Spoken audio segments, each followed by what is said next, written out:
ఆనాడు 2004 కంటే ముందు విద్యుత్ పోరాటాల్లో కాంగ్రెస్ పార్టీతో కలిసి పెద్ద ఎత్తున పోరాటం చేయటమే కాకుండా ఈ రాష్ట్ర ప్రజల కోసం ఆనాటి కాంగ్రెస్ ప్రభుత్వాల ద్వారా తీసుకొచ్చిన అనేక సంక్షేమ కార్యక్రమాల్లో వారి ఆలోచనలు కూడా పొందుపరిచి తీసుకొచ్చిన విషయం కూడా మనందరం ఈరోజు గమనం చేసుకోవాల్సిన అవసరం ఉంది.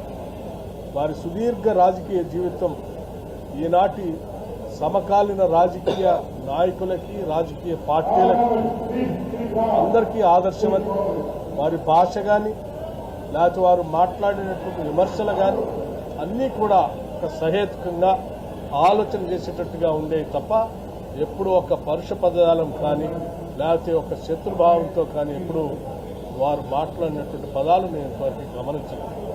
చిన్నప్పటి నుంచి వారిని మహబూబ్నగర్ జిల్లాలో రాజకీయాలు మొదలు దగ్గర నుంచి కూడా వారిని గమనిస్తున్నటువంటి వ్యక్తిగా అత్యంత అభిమాన నాయకుడిగా మేమందరం వారిని చూస్తాం.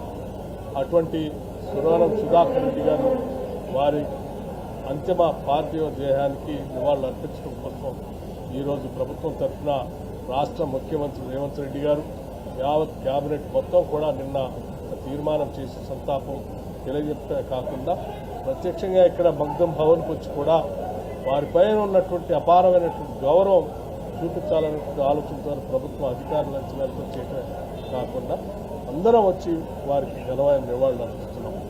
అంతిమంగా అటువంటి ఒక గొప్ప నాయకుడిని కోల్పోయినందుకు తెలంగాణ రాష్ట్రం అందరూ కూడా అన్ని రాజకీయ పార్టీలకు అతీతంగా అందరూ బాధపడవలసినటువంటి పరిస్థితులు ఈరోజు ఉన్నాం.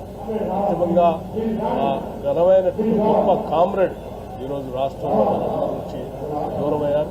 అటువంటి ఘనమైన కామ్రేడ్కి చివరిగా లాల్ సలాం అని చెప్పి వారికి నివాళులు అర్పిస్తూ వారి ఆత్మకి శాంతి చేకూరాలని, వారి కుటుంబానికి ఈ రాజకీయ పార్టీలు కానీ ప్రజాస్వామ్య విలువలు కలిగినటువంటి వాళ్ళందరం అండగా ఉంటామని, వారి ప్రత్యేకంగా సిపిఐ పార్టీకి కూడా మేము ప్రత్యేకంగా వారు కోల్పోయిన రోడ్డుకి వారికి కూడా సాధిస్తాము.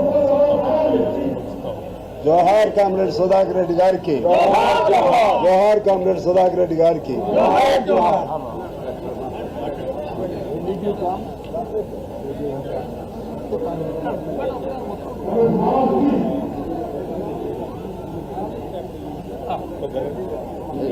కొంచెం మాట్లాడాలి.